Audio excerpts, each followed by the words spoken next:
Hola, vamos a conversar sobre el tema de la diferencia que hay entre las concepciones de la literatura y cómo éstas en realidad se corresponden con ciertas ideas. Por ejemplo, que es puro floro o algo bravazo. Entonces, vamos a intentar explicar qué hay detrás de esas formas cotidianas de referirse a la literatura. En primer lugar, cuando la gente dice la literatura es puro floro, lo que está intentando es expresar es una idea bastante frecuente de que es un palabreo, una cierta capacidad de usar las palabras bonitas o digamos adornadas. Es, de algún modo, como dicen algunos blogs hoy en día, de algunos Facebook, lo que está en pantalla. Es el arte de la expresión verbal, entendiéndose como verbal aquello que se refiere a las palabras.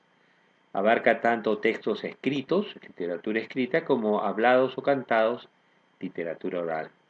Se caracterizaría ese tipo de concepción de la literatura porque sus exponentes tienen buena ortografía, buena expresión corporal y saben capturar la atención del público sin dejar que se aburra.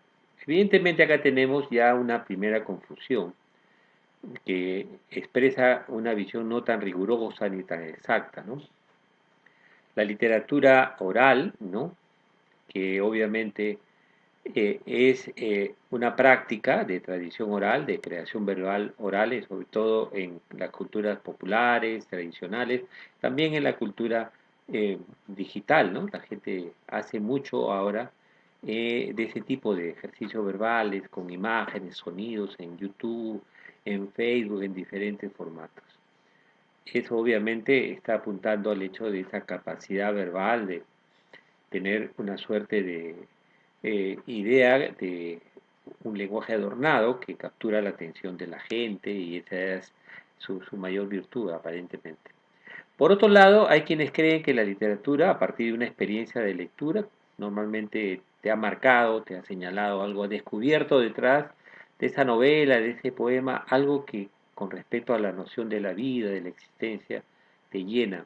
Es decir, la literatura nos enseña a vivir con enigmas, con asombros, que surgen de la lectura de la imaginación. La literatura dejó de ser un juego, estas son palabras de Mario Vargas Llosa, recibir el premio Nobel, se volvió una manera de resistir la adversidad, de protestar, de rebelarme, de escapar a lo intolerable, mi razón de vivir.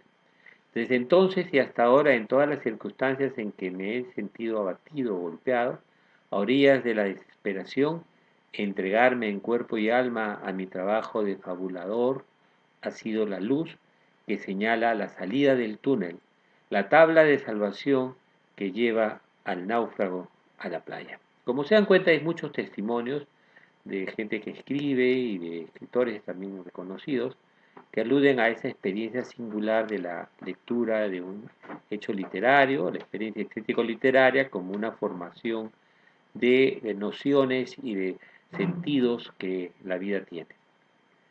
Eh, ¿Qué es la literatura? En general es una pregunta, como es un término polisémico, mucha gente no diferencia el término literatura de los niveles sobre los que se refiere. Confunde el nivel de literatura como práctica artística con el nivel de literatura como eh, investigación académica o estudios académicos y literatura como enseñanza, difusión de obras como institución social. Pero al margen de eso hay características que agrupan el tipo de respuesta que se dan a la pregunta que es la literatura. Entonces la hemos señalado con cuatro tipos de respuestas posibles. La primera se llama sinfrónica, la segunda lúdica y la tercera catártica y la cuarta crítica. Vamos a explicar cada una de ellas.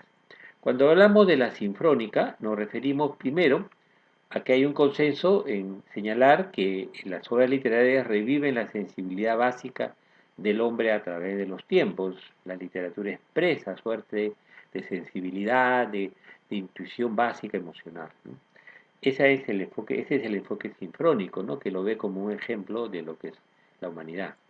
En ese sentido, hay una equivalencia entre sensibilidad, emoción, sentimiento como expresión literaria. ¿Quiénes defendieron eso? Pues los autores más reconocidos son Platón, Goethe, Ortega y Gasset en general. Eh, el autor Sainte-Beuve, autor clásico, era para él alguien que enriquecía el espíritu humano precisamente porque para Sainte-Beuve era una suerte de repertorio, ¿no?, de la humanidad en su experiencia espiritual. El otro nivel es la creencia en la respuesta lúdica, ¿no?, que es un juego con finalidad en sí misma, es decir, un espacio cerrado, una inutilidad en sí misma, ¿no?, de puro divertimento. Y esto responde a los impulsos que, según Schiller, este romántico, pensador romántico, establece pues lo sensible, lo material, las ideas o los ideales en las formas y lo estético en el juego, ¿no? Esa es de algún modo la finalidad de este impulso que tiene el ser humano, ¿no? ¿Quiénes son los que de algún modo avalan eso? Kant, el propio Schiller y Huizinga, que es autor del Homo Ludens, precisamente, que es el hombre que juega. Lo estético tiene la capacidad de suspender el tiempo en el propio tiempo y juntar el devenir con el ser. Esa es un poco la explicación que brindan estos autores. La otra respuesta es la catártica. Es decir, que la literatura, como el arte en general, pero fundamentalmente la literatura, opera como un asilo, un refugio en el cual es posible cobijarse y huir de la realidad circundante. Desde esa perspectiva, es una terapéutica que opera para expulsar del espíritu sobrecargas anuladoras. Representantes de esta perspectiva es Aristóteles, Hugo, Flaubert, Mallarmé. Y de hecho, hay una equivalencia entre evasión, cura y compensación, digamos que es una suerte de postura terapéutica que ayuda a la sociedad a avanzar. Y la otra versión es la versión de la respuesta crítica. Es decir, la literatura sería un mensaje o compromiso con la época, una gimnástica de la imaginación y el corazón para enfrentar los tiempos de la existencia. Quienes defienden eso, Aristóteles, Roy, Balzac, Sartre y un montón de otros autores, obviamente, ¿no? Desde esta perspectiva, la escritura es un compromiso no solo con ideas, sino con los problemas de la sociedad, de la colectividad, y busca una forma diferente de existencia. Cada época, pues, descubre un aspecto de la condición humana. El hombre elige en cada época amor, muerte, mundo, y hoy día prácticamente estamos de algún modo constatando eso. Si uno recoge las intervenciones de estos elementos, vamos a poder encontrar, en función de las dos tradiciones que hemos hablado de la reflexión teórica sobre la creación verbal, que están ordenadas, ¿no?, ambas a partir de la visión retórica, el representar, ¿no?, en el sentido de la mímesis que hemos visto ampliada, o desde la poética, el representar, manifestar, hacerse presente, que es lo que precisamente le otorga su nivel bravazo a la experiencia, mientras que el campo de la capacidad retórica, la elocutio, la capacidad de elocuencia, que es un factor individual, ¿no?, estaría identificado en la palabra floro, ¿no? En cambio, en el caso de la poética es la inventio, la capacidad de fabular, de imaginar formas sociales distintas.